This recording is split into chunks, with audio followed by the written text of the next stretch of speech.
Qu'y a-t-il après la mort?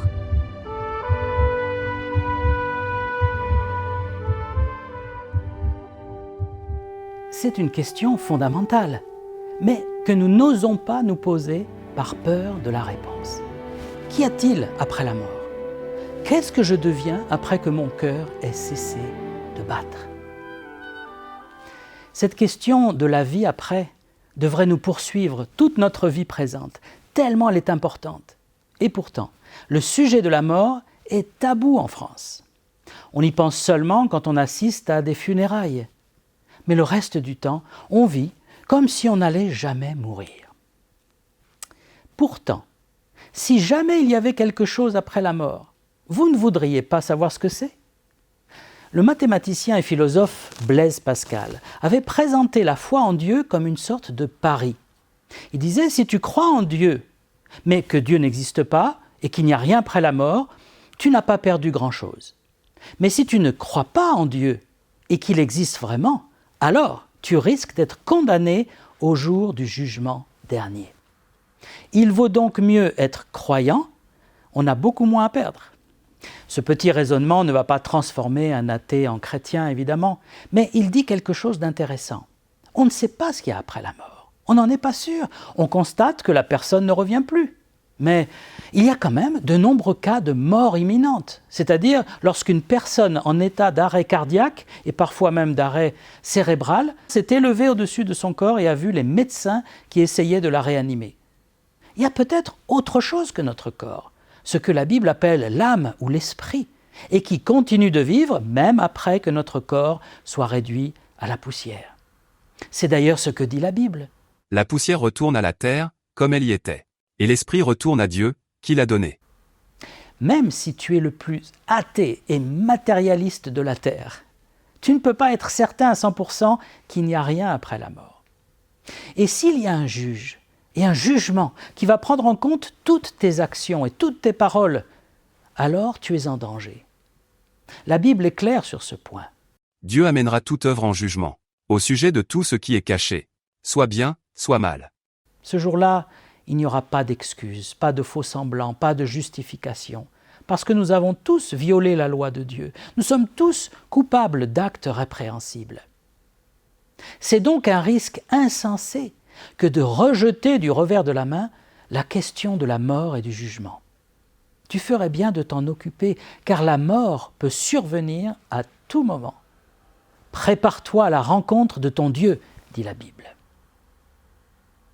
Quand j'étais athée ou agnostique, j'éliminais trop rapidement la question de la mort. Je disais, quand on meurt, le corps se décompose et on disparaît. Et comme dit le dicton, quand on est mort, on est bien mort. Et si jamais une personne croyante me parlait de la vie au-delà, après la mort, je répondais, mais personne n'est jamais revenu de la mort pour nous prouver qu'il y a une autre vie. Et c'est vrai qu'une simple observation nous amène à cette conclusion. Les morts ne reviennent pas. Enfin, sauf si on parle de Jésus de Nazareth. Lui, il est revenu des morts. Il s'est montré vivant à des dizaines de témoins après avoir été crucifié et enseveli dans un tombeau. Certains diront que c'est parce qu'il n'était pas vraiment mort sur la croix, il s'est réveillé dans la tombe, mais ça ne tient pas debout. Les Romains ne l'auraient pas laissé décrocher de la croix s'il n'était pas mort. Ils ont même vérifié qu'il était bien mort, en lui plantant un pilum, c'est-à-dire la lance romaine, dans le cœur, et il en est sorti du sang et de l'eau, qui montraient qu'il était mort. On peut répondre que tous ces témoignages des évangiles et de la résurrection de Jésus sont inventés. Ils ont été créés a posteriori pour fonder la religion chrétienne. Mais il y a un problème aussi avec cette théorie. C'est que les disciples, depuis le commencement, ont prêché la résurrection. Ils ne l'ont pas inventée plus tard, elle était là depuis le départ, et même à Jérusalem, là où Jésus avait été mis à mort et enterré. Si c'était une escroquerie ou un mensonge pieux, ça aurait été dénoncé tout de suite. Les témoins auraient dit « mais non, on sait où est le corps ». Or, personne au temps des premiers chrétiens n'a remis en question la résurrection de Jésus de Nazareth. Au contraire, le nombre de disciples s'est multiplié, au point de remplir Israël et l'Empire romain en un siècle, et ça à partir de Jérusalem, là où Jésus a été tué. Les disciples, apeurés, démoralisés, se sont mis à manifester un courage surhumain en proclamant que Jésus était ressuscité et en étant prêts à faire de la prison et à mourir pour ce message. Le rabbin Saul de Tarse, le plus grand ennemi des chrétiens qui allait les arrêter pour les faire tuer, est devenu lui-même le plus zélé parmi eux après la résurrection de Jésus-Christ. Il a passé des années en prison pour sa foi. Il est mort décapité par le pouvoir romain pour sa foi en la résurrection. Je vous dis que quelqu'un a traversé la mort et en est revenu. Oui, c'est Jésus de Nazareth. Il y a quelque chose après la mort. Et ce qu'il y a après nous est révélé dans la Bible. Il y a d'abord un lieu de souffrance éternelle ou alors un lieu de félicité éternelle. C'est Jésus qui a dit « Entrez par la porte étroite, car large est la porte, spacieux est le chemin qui mène à la perdition. Oh, il y en a beaucoup qui entrent par là. Mais étroite est la porte, resserré le chemin qui mène à la vie, et il y en a peu qui les trouvent. » C'est maintenant qu'il faut se préparer, avant de mourir. Mais que faut-il faire pour être sauvé du jugement dernier, du jugement à venir? Est-ce qu'il faut être parfait? Est-ce qu'il faut devenir moine, prier constamment, faire des pèlerinages dans le monde entier? Rien de tout cela.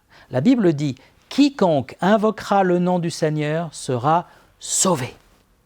C'est par la foi en Jésus-Christ qu'on peut avoir la vie éternelle, parce qu'il est le Sauveur, l'avocat, le défenseur, le rédempteur qui rachète nos dettes et qui nous fait échapper au jugement dernier. Comment? Il a pris sur lui notre condamnation. Oui, Jésus a été frappé pour nos péchés, puni pour nos fautes. En tant que Fils de Dieu, il a payé notre dette éternelle envers Dieu. Celui qui a Jésus pour sauveur est certain d'avoir la vie éternelle, et c'est mon cas. Jésus a dit avant de ressusciter son ami Lazare, « Je suis la résurrection et la vie. Celui qui croit en moi vivra quand même il serait mort. Et quiconque vit et croit en moi ne mourra jamais. » Crois-tu cela?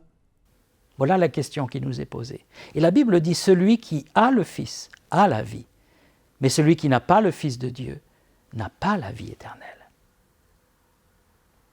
Est-ce que nous croyons vraiment qu'il n'y a rien après la mort? Je pense qu'au fond de nous, on sait qu'il y a quelque chose, car on a une conscience qui nous dit qu'il y aura une justice.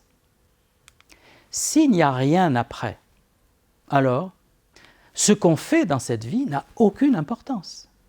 Que je sois bon ou mauvais, connu ou inconnu, sage ou insensé, ne changera rien puisqu'on va tous mourir et aller dans un même lieu. Je ne vaux pas plus qu'un pigeon parisien qui crève de maladie ou qu'un cafard écrasé sous ma chaussure. S'il n'y a rien après, pourquoi est-ce que je n'essaye pas de m'éclater un maximum dans cette vie? Certains le font d'ailleurs, hein. Ils font des sports extrêmes, ils sont membres de gangs ou de mafias, ils brûlent la vie par les deux bouts, mais ça ne se passe pas très bien pour eux en général. Alors pourquoi vous cantonner à une vie de métro, boulot, dodo s'il n'y a rien après la mort? Pourquoi utiliser ce court temps de vie à faire des choses banales, sans intérêt, comme fonder une famille, travailler, économiser? Il faut lire le livre de l'Ecclésiaste dans la Bible, parce qu'il prend le point de vue de quelqu'un qui vit sans croire en Dieu et sans croire en une vie après la mort. Et Salomon, l'auteur, montre que c'est une folie. Il écrit par exemple « J'ai haï tout le travail que j'ai fait sous le soleil, et dont je dois laisser la jouissance à l'homme qui me succédera. Et qui sait s'il sera sage ou insensé?